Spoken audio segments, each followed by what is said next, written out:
este podcast te encontrarás con 3 personajes principales, los que nos encaminarán hacia la apoptosis con la necrosis. En Ciencia en Acción, Hania, nuestra conductora principal, Dayana, nuestra estudiante curiosa, y Luis Aparicio, nuestro invitado y experto biólogo celular.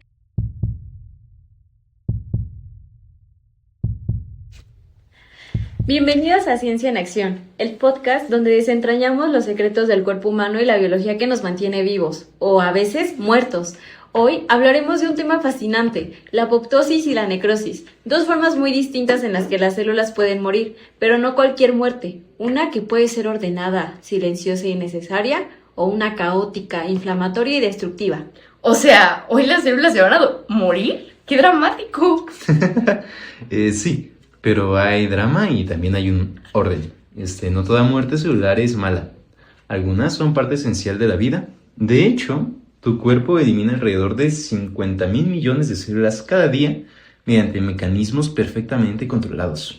Exacto, y hoy vamos mucho más allá de lo básico. Vamos a explorar las vías moleculares, las proteínas que actúan como interruptores de muerte y descubriremos que entre la apoptosis y la necrosis existe todo un espectro de formas de muerte celular con nombres fascinantes. Necroptosis, piroptosis o ferroptosis. ¿Ferroptosis? Suena algo como de Iron Man. No estás tan lejos. Tiene que ver con el hierro, efectivamente. Pero llegaremos a eso. Prepárate. Porque vamos a descubrir cómo nuestras células saben cuándo morir, qué pasa cuando no lo hacen bien y por qué entender esto puede salvarnos la vida.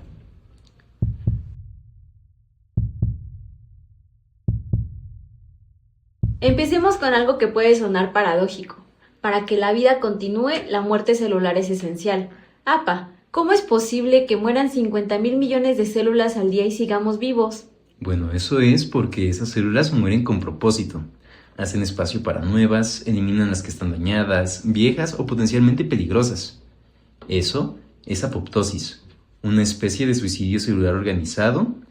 Es lo que llamamos una muerte celular regulada, o RCD, por sus siglas en inglés, Regulated Cell Death. 50,000 millones y yo sigo viva. Es como si fuera una ciudad donde todos los días se derriban edificios viejos. Pues para construir nuevos casi. Exactamente. Y mira, esto no es algo nuevo. Ya en 1972, 3 científicos llamados Kerr, Wiley y Curry describieron formalmente la apoptosis como un fenómeno biológico básico con implicaciones de amplio alcance en la cinética tisular. Suena técnico, pero básicamente dijeron, oigan, las células tienen un programa de autodestrucción ordenada y es fundamental para la vida. ¿Y qué pasa cuando ese proceso se sale de control? Ahí entramos al terreno peligroso de la necrosis, la muerte desordenada y generalmente patológica. Tradicionalmente la necrosis se consideraba un simple accidente, pero hoy sabemos que es más complejo. Existe lo que llamamos ACD, muerte celular accidental, que sí es un accidente puro por daño intenso, pero también hay formas de necrosis que están reguladas genéticamente. Espera, una necrosis programada, suena como contradictorio, ¿sabes? Lo sé, suena un poquito raro, pero la ciencia moderna nos ha mostrado que hay varios tipos de muerte celular, que morfológicamente se ven como necrosis. La célula se hincha y explota, pero en realidad siguen un programa molecular específico. La necroptosis es el ejemplo más conocido. Entonces tenemos 2 protagonistas principales hoy, la apoptosis, que es como un suicidio elegante, y la necrosis, que es más como una tragedia descontrolada. Pero también descubriremos que hay toda una familia de procesos intermedios. Perfecto resumen. De hecho, existe una organización científica internacional llamada Nomenclature Committee on Cell Death, o NCCD, que desde 2005 trabaja en clasificar y definir todos estos tipos de muerte celular. Ellos prefieren clasificar por mecanismos moleculares más que por apariencia morfológica, porque células que se ven similares pueden estar muriendo por razones muy diferentes. A ver, profundicemos desde lo más básico. Necesito que me lo expliques, ¿vale? ¿Qué es exactamente la apoptosis? Ya dijiste que es un suicidio celular programado, pero ¿cómo funciona? La apoptosis es una muerte celular regulada que depende de unas proteínas llamadas caspasas. Es como si la célula tuviera un botón de autodestrucción, perfectamente controlado. La célula recibe señales internas o externas que le indican que debe autodestruirse de manera ordenada. ¿Y qué pasa exactamente dentro de esa célula? Dame los detalles paso a paso. Verás, es realmente fascinante. Lo primero que sucede es que la célula se va a encoger, es lo contrario de la necrosis, donde la célula se hincha, pero después de que la célula se encoge, el núcleo se fragmenta y el material genético, la cromatina, se condensa, formando grumos densos. El ADN se fragmenta en pedazos y la célula activa esas enzimas llamadas caspasas, que son como tijeras moleculares que cortan proteínas estructurales específicas. Y después que la célula simplemente desaparece y hace como si nunca estuvo o cómo. No exactamente. La célula se divide en pequeños paquetes con membrana intacta, llamados cuerpos apoptóticos. Es crucial esto, la membrana permanece intacta durante todo el proceso. Después, las células vecinas o los macrófagos, que son como los recolectores de basura del cuerpo, engullen estos cuerpos apoptóticos sin causar inflamación. O sea, ¿una muerte limpia y ordenada? ¡Fua! Es como una célula ninja, o sea, muere sin dejar rastro, sin hacer escándalo, como un reciclaje biológico perfecto. Exactamente. Y esto tiene ventajas enormes, como la fagocitosis, que es el proceso de comer estos cuerpos apoptóticos, que ocurre rápidamente y sin romper la célula. No hay liberación de contenido tóxico al exterior. Por eso no hay inflamación. De hecho, cuando los macrófagos engullen células apoptóticas, reciben señales que los hacen promover la tolerancia inmunológica y la reparación del tejido. Mencionaste que es fundamental durante el desarrollo embrionario. ¿Puedes darnos ejemplos concretos? Claro, el ejemplo más visual es el de la formación de los dedos. Durante el desarrollo embrionario, nuestras manos empiezan como unas estructuras con membranas entre los dedos, como las patas de un pato. La apoptosis esculpe los dedos eliminando las células de estas membranas. Sin ella, literalmente tendríamos manos palmeadas.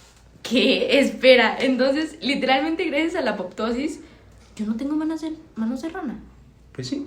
Otro ejemplo, en el desarrollo del sistema nervioso, se producen muchísimas más neuronas de las necesarias. La apoptosis elimina el exceso, dejando solo las que forman conexiones funcionales. Es como esculpir una estatua.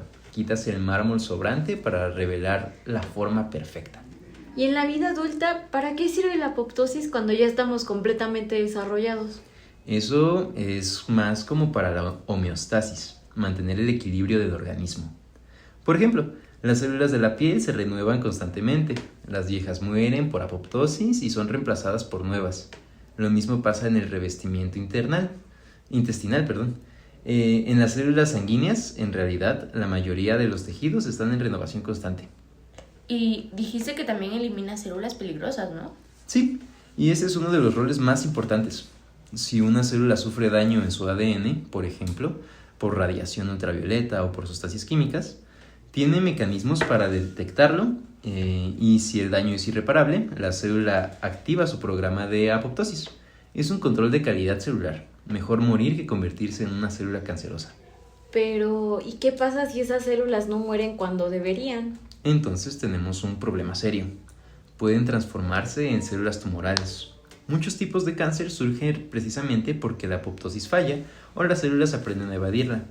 Hay un gen muy famoso llamado P53, conocido como el guardián del genoma, que activa la apoptosis cuando detecta daño en el ADN. Si P53 está muy mutado, o está mutado en general, y ha mutado más del 50% de los cánceres, las células pueden acumular mutaciones sin morir. Volveremos a esto del cáncer más adelante, pero antes quiero entender mejor las señales. ¿Cómo sabe una célula cuándo debe de morir? Excelente pregunta, Jani. Existen básicamente dos tipos de señales que pueden activar la apoptosis. Las extrínsecas, que vienen de afuera de la célula, y las intrínsecas, que vienen de adentro. A ver, necesito entenderlo un poquito mejor. Dame ejemplos concretos. ¿Cómo funciona una señal extrínseca? Imagina que eres una célula infectada por un virus. Tus vecinas o las células del sistema inmunológico pueden detectar esto. Entonces secretan moléculas mensajeras que se llaman ligandos de muerte. Estos ligandos se unen a receptores específicos en tu superficie celular, llamadas receptores de muerte, como FAS o receptores de necrosis tumular alfa. ¿Y qué pasa cuando el ligando se une al receptor? Cuando el ligando se encaja en el receptor, es como presionar un interruptor. El receptor se activa y recluta proteínas adaptadoras en el interior de la célula. Estas proteínas forman lo que llamamos un complejo de señalización inductor de muerte, o DISC, por sus siglas en inglés. El DISC activa las caspasas iniciadoras, específicamente la caspasa 8, en la vía extrínseca, y esto desencadena toda cascada de apoptosis. Entonces, es como un sistema de dominó. Así yo lo entendí, ¿eh? Tipo, una ficha externa empuja la primera ficha interna y todas las demás caen en secuencia, como si fuera una cascada. Perfecta analogía. Ahora, las señales intrínsecas son diferentes. Estas vienen de problemas dentro de la célula misma. ¿Y qué tipo de problemas pudiera haber? Pueden ser muchos. Daño en el ADN, que no se puede reparar, estrés en el retículo endoplasmático, que es como la fábrica de proteínas de la célula, falta de factores de crecimiento que la célula necesitaba para sobrevivir, o problemas en la mitocondria, que es la central energética de la célula. Pero, ¿la célula cómo detecta los problemas? Hay proteínas sensoras. Por ejemplo, la proteína P53 que mencioné antes detecta el daño en el ADN. Cuando hay daño, P53 se activa y hace dos cosas. Primero, intenta detener el ciclo celular para dar tiempo a las reparaciones. Pero si el daño es demasiado grave, P53 activa genes que promueven la apoptosis. ¿Y qué papel juega la mitocondria en todo esto? La mitocondria es el centro de control de la vía intrínseca. Cuando la célula recibe señales de estrés interno, se activan unas proteínas de la familia BCL2. Esta familia es fascinante porque tiene dos bandos opuestos. ¿Dos bandos? O sea, como buenos y malos. Ajá, así lo podríamos decir. Estas proteínas pro supervivencia como BCL2 y BCLXL, que son los guardianes de la vida, estas van a sellar la mitocondria y previenen la liberación de las proteínas peligrosas. Del otro lado están las proteínas proapoptóticas como BAX y BAC, que son los guardianes de la muerte.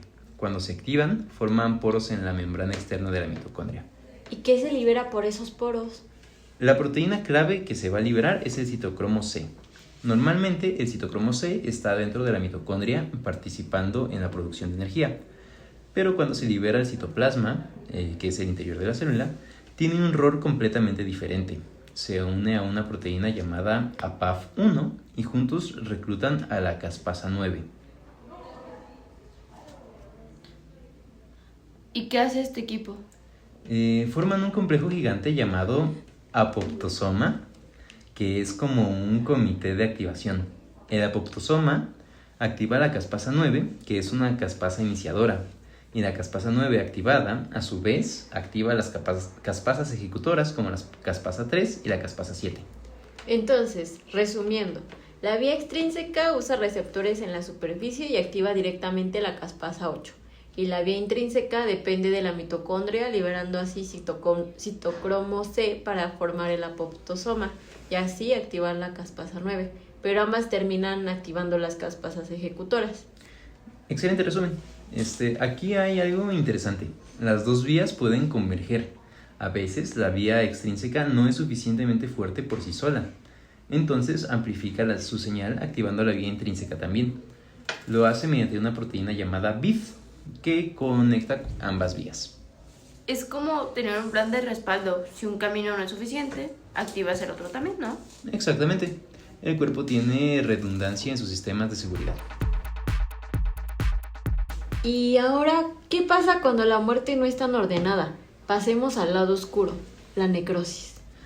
Ok, aquí en la necrosis, que tradicionalmente se consideraba una muerte celular accidental, es una muerte celular descontrolada que ocurre cuando hay daño intenso. Falta de oxígeno, infecciones graves, toxinas, traumatismos o quemaduras.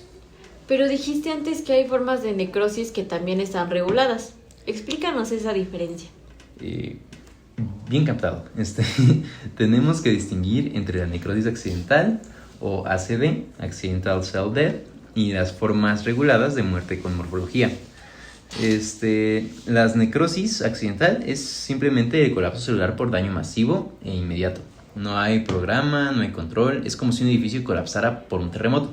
¿Y cómo se ve esa muerte a nivel celular? A diferencia de la apoptosis, donde la célula se encoge, en la necrosis la célula se hincha progresivamente.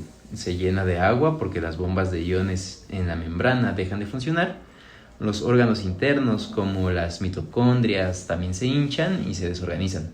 Eventualmente la membrana celular se rompe y todo el contenido se derrama al exterior. ¿Y ese contenido es peligroso? Muy peligroso. La célula está llena de enzimas digestivas, especialmente en unos organelos llamados lisosomas. Cuando se libera todo esto, estas enzimas empiezan a digerir los tejidos circundantes. Además, se liberan proteínas intracelulares, fragmentos de ADN, ATP, iones. Todo eso actúa como señales de alarma. ¿Señales de alarma? ¿Pero para quién o qué? Para el sistema inmunológico. Esas moléculas se llaman DAMPs, Damage Associated Molecular Patterns, o patrones moleculares asociados a daño. El sistema inmune detecta los DAMPs y dice: ¡alarma! Hay un daño masivo aquí. Entonces recluta las células inflamatorias como neutrófilos y macrófagos al sitio. ¿Y eso es malo? Es una arma de doble filo. Por un lado, necesitas la inflamación para limpiar los restos celulares y empezar la reparación del tejido. Pero si la necrosis es masiva, la inflamación puede salirse de control y dañar al tejido sano circundante. Es como llamar a los bomberos. Necesitas que apaguen el incendio, pero si llegan demasiados y no se coordinan bien, pueden causar más daño con sus mangueras de agua. Entonces, a ver, la apoptosis es un suicidio silencioso y normal, y la necrosis es como una explosión que causa daños colaterales. Exactamente. Y hay otro punto clave. La necrosis no requiere energía, mientras que la apoptosis sí. Eso me parece muy interesante. ¿Por qué uno sí necesita y el otro no? La apoptosis es un proceso activo que requiere ATP, la molécula de energía celular. Las caspasas necesitan energía para funcionar. Empaquetar los restos celulares requiere energía.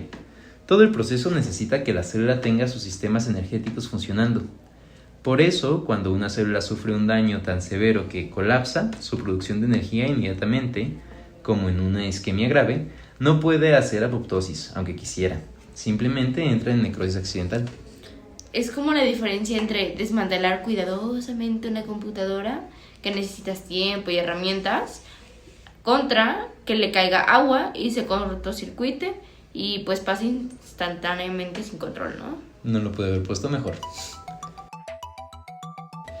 Ahora hablemos de esas formas intermedias que mencionaste. Empecemos con la necroptosis. ¿Qué es exactamente? La necroptosis es fascinante porque es como un híbrido. Morfológicamente se parece a la necrosis. La célula se hincha y la membrana se rompe. Pero está regulada genéticamente como la apoptosis. Es una muerte celular programada con morfología necrótica. ¿Y cuándo ocurre? O sea, ¿por qué el cuerpo usaría un proceso que causa inflamación o que lo lastime también? Buena pregunta. La necroptosis típicamente se activa cuando la apoptosis está bloqueada. Imagina que una célula está infectada por un virus. Muchos virus han evolucionado proteínas que bloquean las caspasas para prevenir la apoptosis. Esto es porque necesitan que la célula se mantenga viva para replicarse. Pero el cuerpo tiene un plan B, la necroptosis. Entonces es como decir, si no puedo hacer un suicidio limpio, al menos me autodestruiré de todas formas, aunque sea de forma más escandalosa. Exacto. Y la necroptosis tiene sus propias proteínas ejecutoras. Las principales son RIPK1 y RIPK3 y MLKL. Cuando la apoptosis está bloqueada, RIPK1 y RIPK3 se unen formando un complejo llamado necrosoma. Este complejo activa MLKL, que va de la membrana celular y forma poros, causando que la célula se hinche y explote. ¿Y eso es lo que causa la inflamación, como la necrosis accidental? Sí, causa inflamación. Pero aquí está lo interesante. Esa inflamación puede ser útil. Cuando una célula infectada muere por necroptosis, libera señales que pueden alertar al sistema inmune sobre la infección. Es un mecanismo de defensa. El problema es cuando la necroptosis ocurre de forma excesiva o inapropiada. ¿En qué enfermedades está implicada la necroptosis? Se ha relacionado con el daño por isquemia, reperfusión, como en infartos cuando se restaura el flujo sanguíneo, enfermedades neurodegenerativas, enfermedades inflamatorias intestinales y pancreatitis. De hecho, hay investigación activa sobre inhibidores de RIPK1 como posibles tratamientos para estas condiciones. Ok, entiendo. ¿Y la piroptosis? Ese nombre suena algo Fuego. Viene precisamente de piro, que significa fuego. Se llama así porque es altamente inflamatoria. La piroptosis es una forma de muerte celular programada que ocurre principalmente durante las infecciones bacterianas o virales. ¿Y cómo funciona? Cuando una célula, especialmente células inmunes como macrófagos, detectan patógenos intracelulares, activan unas proteínas sensoras llamadas inflamasomas. Las inflamasomas activan la caspasa 1 y a otras caspasas inflamatorias, que son diferentes de las caspasas apoptóticas. ¿Pero qué hacen esas capaces inflamatorias? Dos cosas principales. Primero, cortan y activan citoquinas proinflamatorias como interleucina 1 beta y la interleucina 18. Segundo, cortan una proteína llamada gasdermina D. La gasdermina D cortada va a la membrana celular y forma poros gigantes. ¿Y eso mata a la célula? Sí, los poros que la célula hacen que causan que se hinche y explote, liberando todas estas citoquinas inflamatorias al exterior. Esto recluta más células inmunes del sitio de infección y es como una alarma que grita: hay invasores aquí, vengan todos. Esto me suena como para combatir infecciones, ¿sabes? Pero supongo que puedo ser un poco problemática si se activa demasiado, ¿no? Sí, justamente. La piroptosis excesiva está implicada en la sepsis, esa respuesta inflamatoria sistémica devastadora, y en enfermedades autoinflamatorias. El equilibrio, como siempre, en biología es crucial. Y finalmente la ferroptosis. Ya dijimos que tiene que ver con el hierro, pero ¿exactamente qué es? La ferroptosis es una forma de muerte celular regulada que depende de la acumulación de hierro y la peroxidación lipídica, es decir, las grasas en las membranas celulares se oxidan y se dañan. ¿Por qué se oxidan las grasas? ¿O cómo se hace eso? A ver. El hierro libre en la célula puede catalizar la formación de especies reactivas de oxígeno, los famosos radicales libres. Estos radicales atacan los lípidos de las membranas celulares, especialmente los que contienen ácidos grasos poliinsaturados. Cuando suficientes lípidos se dañan, la integridad de la membrana se pierde y la célula muere. ¿Y este proceso está regulado? Sí, hay proteínas que protegen contra la ferroptosis, como la GPX4 glutation peroxidasa 4, que repara los lípidos oxidados, cuando la GPX4 se inhibe o falla. La célula es vulnerable a la ferroptosis. De hecho, algunos investigadores están explorando inducir ferroptosis en células cancerosas como estrategia terapéutica. ¿En qué momento otras condiciones es importante la ferroptosis? Se ha implicado en enfermedades neurodegenerativas porque las neuronas tienen muchas membranas con lípidos susceptibles, en el daño por isquemia cerebral, en lesiones renales agudas e incluso en ciertos tipos de cáncer. Es un campo de investigación muy activo actualmente. Entonces, recapitulando, tenemos apoptosis, que es una muerte limpia y programada, la necrosis accidental, que es muerte por daño severo, la necroptosis, que es programada pero inflamatoria, la piroptosis, que es para combatir infecciones, y la ferroptosis, que es por estrés oxidativo dependiente del hierro. Y lo importante es entender que la nomenclatura Comité on Cell Death se recomienda clasificar estos procesos por sus mecanismos moleculares, no solo por cómo se ven, porque las células se ven muy similares, pueden estar muriendo por razones completamente diferentes, y eso tiene implicaciones para cómo las tratamos clínicamente. Hagamos una pausa estructurada para comparar la apoptosis y la necrosis lado a lado, con más detalle que antes. Vamos a crear una tabla mental completa. Perfecto. Vamos característica por característica. Para tipos de muerte tenemos que la apoptosis es programada, fisiológica, parte normal del desarrollo y del mantenimiento. La necrosis accidental no está programada, es patológica y es resultado de daño severo. En cuanto a requerimiento de energía, la apoptosis sí requiere ATP, ya que esta es un proceso activo. En la necrosis no requiere energía. De hecho, el colapso energético es parte del problema. En cuanto a morfología celular, la apoptosis tenemos que la célula se va a encoger, el volumen disminuye. En la necrosis, la célula se hincha y hay tumefacción. En cuanto a la membrana plasmática, en la apoptosis se mantiene intacta hasta las etapas finales. Solo se altera cuando los cuerpos apoptóticos son fagocitados. y en la necrosis se rompa tempranamente. La permeabilidad aumenta y finalmente hay una ruptura completa. Esa diferencia en la membrana es clave, ¿no? Es lo que determina si hay inflamación. Exacto. Continuando, sobre el contenido celular, la apoptosis se empaqueta en cuerpos apoptóticos con membrana, no se libera al exterior, y en la necrosis se derrama al espacio extracelular cuando la membrana se rompe. Sobre inflamación, en la apoptosis no hay respuesta inflamatoria y es inmunológicamente silenciosa. En la necrosis provoca inflamación por intensa liberación de DAMPs. Sobre el estado del núcleo, la apoptosis, la cromatina se condensa en grumos densos, el núcleo se fragmenta ordenadamente. Y en la necrosis el núcleo se hincha inicialmente, luego hay piscinosis, que es encogimiento, y seguido de cariolisis, que es disolución nuclear. Sobre la fragmentación del ADN, la apoptosis, el ADN se fragmenta en segmentos ordenados de 180 a 200 pares de bases. Es un corte limpio y específico por endonucleasas. En la necrosis el ADN se degrada de forma aleatoria, no hay un patrón ordenado. ¿Y en términos de reversibilidad? En la apoptosis, en etapas muy tempranas, antes de que se active completamente la cascada de captasas, puede ser reversible si se eliminan las señales de muertes. La necrosis es completamente irreversible desde el inicio. Una vez que empieza el colapso energético y la ruptura de membrana, no hay vuelta atrás. Esto nos va a dar distintos resultados clínicos. La apoptosis, siendo apropiada, mantiene la homeostasis. Cuando es excesiva, causa enfermedades degenerativas. Cuando es insuficiente, causa el cáncer. La necrosis siempre es patológica. Causa pérdida de función del tejido, fibrosis y puede llevar al fallo orgánico. A ver, entonces, resumiendo en una frase cada una es apoptosis, misión cumplida, me retiro ordenadamente. Y necrosis es emergencia, o sea, todo está valiendo total. Pues sí, justamente sí, de ahí, esta simplicidad capta la esencia de ambos procesos.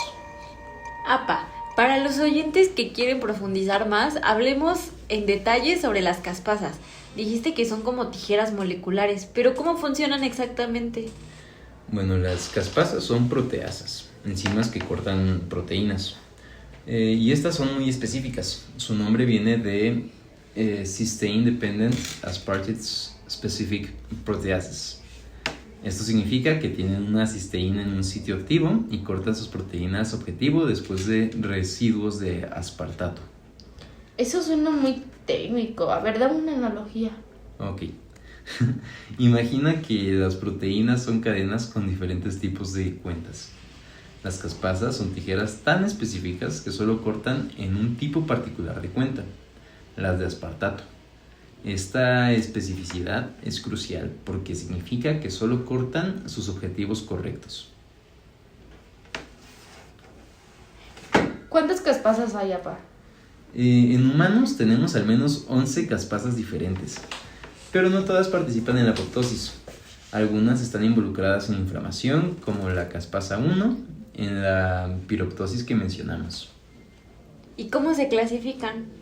Las caspasas apoptóticas se dividen en dos grupos principales. Caspasas iniciadoras, que son las primeras en activarse. Tienen dominios especiales que les permiten ser reclutadas a complejos de señalización. Las caspasa 8 se activa en la vía extrínseca, en el complemento de Disc. La caspasa 9 se activa en la vía intrínseca, en el apoptosoma.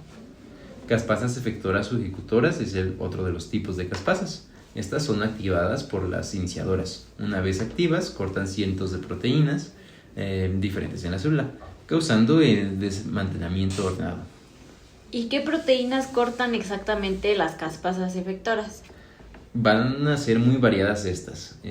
Algunos ejemplos que te puedo dar es que cortan proteínas estructurales como las láminas nucleares que forman el esqueleto del núcleo, y esto es lo que hace que el núcleo se fragmente.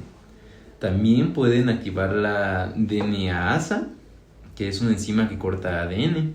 Al cortar su inhibidor, esto lleva a la fragmentación del ADN en esos segmentos característicos. También cortan proteínas del citoesqueleto, causando que la célula se encoja y pierda su forma. Cortan enzimas de reparación del ADN, asegurando que la célula no pueda revertir el proceso. y cortan proteínas que normalmente previenen la exposición de la fosfatidilcerina en la superficie celular. ¿Fosfatidil qué? Fosfatidilcerina es un fosfolípido que normalmente está en la cara interna de la membrana celular. Durante la apoptosis temprana se mueve a la cara externa. Eso actúa como una señal de cómeme para los macrófagos. Ah, esa es la señal que detecta la prueba Annexin V que mencionamos. Exacto. La Annexin V o Annexin 5 es una proteína que se une específicamente a la fosfatidilcerina. Por eso es tan útil detectar la apoptosis temprana en el laboratorio. Y las caspasas están siempre ahí, o sea, listas para activarse. Sí, pero como formas inactivas llamadas procaspasas. Es como tener las tijeras en el cajón con un seguro puesto. Cuando llega la señal correcta, se quita el seguro y las caspasas se activan cortándose a sí mismas o siendo cortadas por otras caspasas. Es una cascada de activación.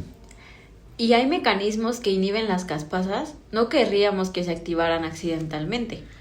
Sí, todo en el cuerpo suele tener como que un seguro. Existe una familia de proteínas llamadas IAPS, que viene del inglés Inhibitors of Apoptosis Proteins. Estas se unen a las caspasas activas y las bloquean. Para que la apoptosis proceda completamente, las IAPS deben estar inactivadas. De hecho, cuando el citocromo C se libera de la mitocondria, en la vía intrínseca también se libera otra proteína llamada SMAC diablo, que inhibe las IAPS, permitiendo que las caspasas trabajen. Es como un sistema de controles y un contracontroles, o sea, muy elaborado. Antes de concluir, quisiera que compartieras algunos casos clínicos que ilustren la importancia de entender la muerte celular. Apa, ¿tendrás algunos ejemplos? Claro, déjame compartir un caso ficticio, pero basado en una situación real que muestra una relevancia en estos conceptos. Este sería de Elena, pongámosle, que tiene 38 años y tiene lupus eritematoso sistémico. Elena empezó con síntomas vagos, fatiga, dolores articulares, erupciones cutáneas, y después de varios meses de estudio fue diagnosticada con lupus. Los análisis mostraron múltiples autoanticuerpos, incluyendo anti-ADN y antihistonas. Su reumatólogo explicó que parte del problema era que su cuerpo no eliminaba apropiadamente células apoptóticas, llevando a exposición crónica de componentes nucleares y producción de autoanticuerpos. El tratamiento incluyó inmunosupresores para cambiar la respuesta autoinmune y medicamentos antipalúdicos, como hidroxiquinona, que tienen múltiples efectos, incluyendo el de modular la respuesta inmune a células apoptóticas. Con el tratamiento, Elena ha logrado controlar síntomas, aunque requiere monitoreo continuo. Su caso ilustra cómo defectos en la eliminación de células pueden causar enfermedad autoinmune. Esto pues nos enseña a manejar las consecuencias de la eliminación defectuosa de autoinmunidad. Justamente, entender estos mecanismos de muerte celular no solo es curiosidad académica, sí tiene un impacto directo en vidas reales. Estamos llegando al final de este episodio extendido. Hagamos una recapitulación de los mensajes clave que queremos que nuestros oyentes se lleven. Ok, aquí van unos puntos esenciales. Primero que nada, la muerte celular es esencial para la vida. 50,000 millones de células mueren cada día en tu cuerpo. Y eso es bueno. La muerte celular programada esculpe nuestros órganos durante el desarrollo. Mantiene la homeostasis en la edad adulta y nos protege contra el cáncer y las infecciones. Mensaje 2. No toda muerte celular es igual. Apoptosis es ordenada, dependiente de energía no inflamatoria. Necrosis accidental es caótica, no requiere energía y causa inflamación, pero también existen formas intermedias como la necroptosis, piroptosis, ferroptosis, que expande nuestro entendimiento. Mensaje 3. El equilibrio es crucial. Demasiada muerte celular causa enfermedades degenerativas, muy poca causa como cáncer y enfermedades autoinmunes. La salud existe en el balance dinámico. Otro mensaje sería que los mecanismos moleculares importan. Caspasas, proteínas BCL2, mitocondrias, receptores de muerte. Entender estos mecanismos no solo satisface curiosidad científica, sino que permite desarrollar terapias específicas. Yo añadiría un mensaje más. La muerte celular es un proceso, no un evento instantáneo,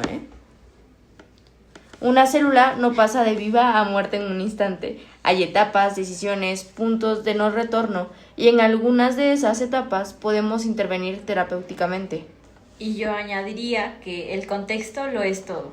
La misma señal puede causar muerte o supervivencia dependiendo del tipo celular, del estado metabólico, de señales simultáneas. La biología es contextual, no absoluta. Excelentes adiciones. Un mensaje final sería que el campo está en evolución constante. Lo que sabemos hoy es mucho más de lo que sabíamos hace 20 años, y lo que sabremos en 20 años probablemente nos sorprenderá. La ciencia de la muerte celular está viva y en constante crecimiento. Ay, sin juego de palabras, apa, ¿verdad? Tal vez un poco. Para nuestros oyentes, si algo quedó poco claro, los invitamos a investigar más. Hemos apenas arañado la superficie de este campo fascinante. Hay libros excelentes, artículos científicos accesibles y videos educativos sobre muerte celular. Y recuerden, cada vez que su cuerpo elimina una célula vieja o dañada silenciosamente, sin inflamación, sin drama, está ocurriendo un pequeño milagro de ingeniería biológica, 50,000 millones de veces al día. Definitivamente, la próxima vez que escuche muerte celular, no pensaré en tragedia, sino en renovación, en equilibrio o evolución, en el proceso que nos permite ser quienes somos. Gracias Zapa y Dai por acompañarnos en este viaje profundo al mundo celular, y gracias a ustedes, queridos oyentes, por su paciencia en este episodio extendido.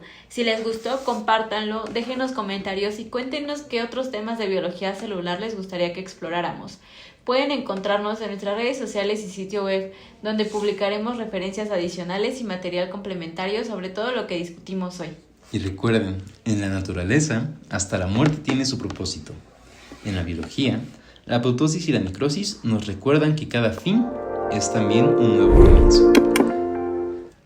Hasta la próxima en Ciencia en Acción.